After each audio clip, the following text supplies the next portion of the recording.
আসসালামু আলাইকুম সবাইকে।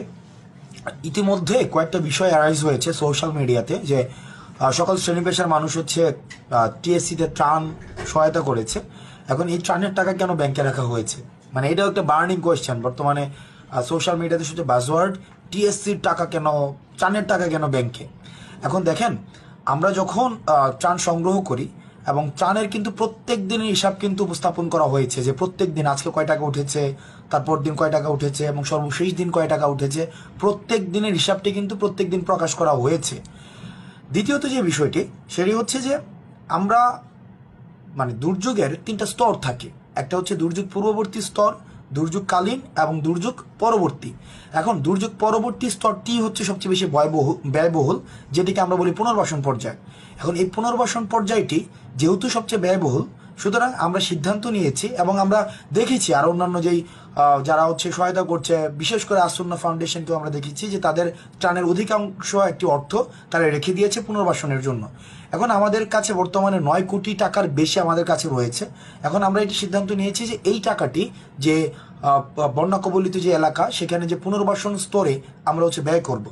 এখন আমরা যদি ইন্ডিভিজুয়ালি সেই টাকাটি আমরা রাখি নিজেদের কাছে, কার কাছে রাখবো? এটা লাইবিলিটি কে নিবে? ব্যক্তি পর্যায় থেকে লাইবিলিটি নেওয়া খুবই ডিফিকাল্ট।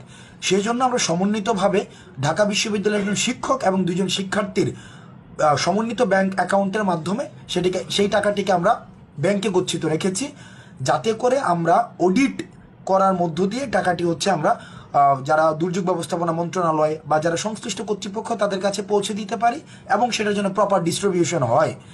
যেহেতু আমাদের ওই পরিমাণ লজিস্টিক সাপোর্ট যে আমরা ইন্ডিভিজুয়ালি অ্যাপ্রোচ করতে পারবো সেটি যেহেতু আমাদের পক্ষে সম্ভব নয়, সেজন্য আমরা হচ্ছে আপাতত ব্যাংকে রেখেছি। এখন এই জায়গায় দুইটা ভ্যালিড কোয়েশ্চেন আছে যে এটা আগে কেন জানানো হয় নাই যে আমরা টাকাটা ব্যাংকে রাখবো, আগে কেন জানানো হয় নাই সেটা পুনর্বাসনের জন্য আমরা রাখবো।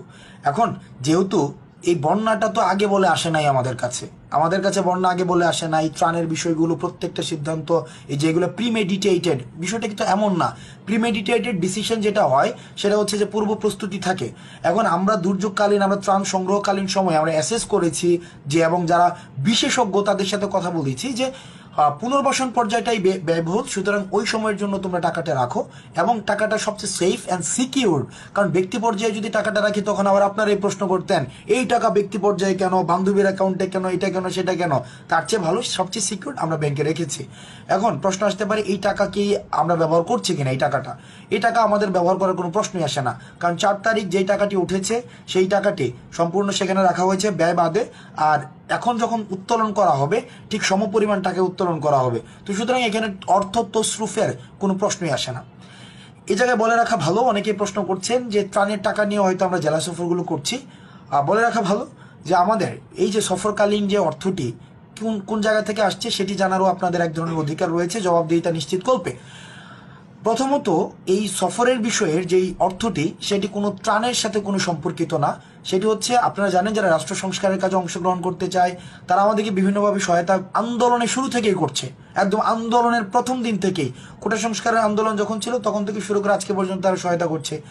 কেউ আন্দোলনকালীন সময়ে টাকা দিয়ে, তারপর হচ্ছে অর্থ দিয়ে, ওই যে পানি দিয়ে, খাবার দিয়ে, ব্রেড, কলা, বনরুটি এগুলো কিনে দিয়ে, মানে বিভিন্ন ফর্মে কিন্তু আমাদের হেল্প করছে। ঠিক একইভাবে এখনও আমরা যখন জেলা সফরগুলো করছি সেভাবে হেল্প করছে। কীভাবে হেল্প করছে? কেউ হয়তো গাড়ি সহায়তা দিচ্ছে, কেউ হয়তো খাবার ম্যানেজ করে দিচ্ছে, কেউ হয়তো থাকার জায়গাটির ব্যবস্থা করে দিচ্ছে। এখন সেটি শুভাকাঙ্ক্ষী যারা রয়েছে তারা এই কাজটি করছে। আমাদের বিশ্ববিদ্যালয়ের অনেক বড় ভাই রয়েছে, তারা এই কাজটি করছে। রাষ্ট্র সংস্কারে আগ্রহী কিন্তু নাম প্রকাশে অনিচ্ছুক অনেকে রয়েছে, তারাও এই কাজটিতে আমাদের সাথে অংশগ্রহণ করছে। সর্বশেষে এখন আমাদের বিষয়ে কিছু এলিগেশনস আপনারা দিচ্ছেন বা অভিযোগ করছেন, বিশেষ করে কমেন্টে অনেকে নাম না জানা, যাদের আসলে ব্যক্তিগতভাবে ফেসবুক আইডিগুলো লক করা এবং হচ্ছে দেখা যাচ্ছে যে তারা একটা পার্টিকুলার রাজনৈতিক সাবস্ক্রিপশন নিয়ে তারা হচ্ছে চলাফেরা করছে। তো তারা আপনারা অভিযোগ দিচ্ছেন এবং কিছুদিন আগে হচ্ছে 12 কোটি টাকা নিয়ে হচ্ছে আমি আর সার্জিস নাকি আমাদের মতো কন্দল আছে, এই ধরনের অভিযোগ কিন্তু আমাদের আন্দোলনকালীনও হয়েছে। ইভেন আওয়ামী লীগ বলছে আমরা নাকি 500 কোটি টাকা আমাদেরকে দিছে। তারপরে একটা পর্যায়ে তো আসছে যে আন্দোলনের আগের দিন সার্জিসের বাসায় 2 কোটি টাকা পাওয়া গেছে। আমার এবং সার্জিসের মধ্যে 7 কোটি টাকা নিয়ে বিবাদ আন্দোলনকালীন সময়। তো এখন দেখুন ওই অভিযোগগুলো তো ছিল, কিন্তু ওই অভিযোগ তো একটাও প্রমাণিত হয়নি। আমাদের আওয়ামী লীগ সরকার, ফেসির সরকার যখন ছিল তারা তখনও আমাদেরকে বিতর্কিত করার জন্য বিভিন্ন অভিযোগ দিয়েছে। এখন তাদের যারা ফলোয়ার্স রয়েছে, তাদের যারা কর্মী রয়েছে, তারাই হচ্ছে এখন আমাদের বিরুদ্ধে এই অভিযোগগুলো দিচ্ছে যে আমরা হচ্ছে যেমন 12 কোটি টাকা নাকি আমরা নিয়ে পালাই গেছিলাম, তো আবার হচ্ছে এটা ডিবাঙ্ক করা হয়েছে। এই তথ্যটি সম্পূর্ণ অসত্য, সম্পূর্ণ ভুয়া। তো আপনারা যারা অভিযোগ দিচ্ছেন, আমরা আপনাদেরকে চ্যালেঞ্জ দিচ্ছি, ওপেন প্ল্যাটফর্মে চ্যালেঞ্জ দিচ্ছি, যদি 1 টাকার কোনো ধরনের আপনারা আমাদেরকে মোরালি 1 টাকা কোনো ধরনের আমরা খেয়েছি, 1 টাকা আমরা কারো কাছে চেয়েছি, কোনো চেষ্টা তদবির এগুলো করেছি এবং সেখানে আমরা টাকা খেয়েছি, 1 টাকা, আমি কিন্তু বলছি কোনো 1 টাকার কোনো ধরনের যদি আমাদের সংশ্লিষ্টতা দেখাতে পারেন, দেশের বিদ্যমান যে আইন রয়েছে সেই আইনে আমাদের যে ধরনের শাস্তি রয়েছে আমরা সেই ধরনের শাস্তি মাথা পেতে নেব। বৈষম্যবিরোধী ছাত্র আন্দোলনের আপনারা যদি প্রপার এলিগেশনস থাকে, ডকুমেন্টস থাকে, এভিডেন্স বেসড এলিগেশনস থাকে, সেক্ষেত্রে আইন শৃঙ্খলা রক্ষাকারী বাহিনী যারা রয়েছে তাদেরকে আপনারা বলবেন। এখন একটা অভিযোগ হুট করে একটা অভিযোগ দিয়ে দিচ্ছেন, সেটা আগা নাই মাথা নাই। আওয়ামী লীগ সরকার যেভাবে অভিযোগ দিত সেই অভিযোগের ধারাবাহিকতায় সেটিকে আমরা রাষ্ট্র সংস্কারের কাজে এবং জাতীয় ঐক্যের যেটি ঘটিত হয়েছে সকল শ্রেণী পেশার মানুষের মধ্যে, সেটিকে ফাটল ধরার প্রয়াস হিসাবে আমরা দেখছি যে জাতীয় ঐক্যকে বিনষ্ট করার জন্য এই ধরনের অভিযোগ দিচ্ছেন। কিন্তু এই ধরনের অভিযোগ একটাও কিন্তু প্রমাণিত হয়নি, এখনো পর্যন্ত একটা অভিযোগই কিন্তু প্রমাণিত হয়নি।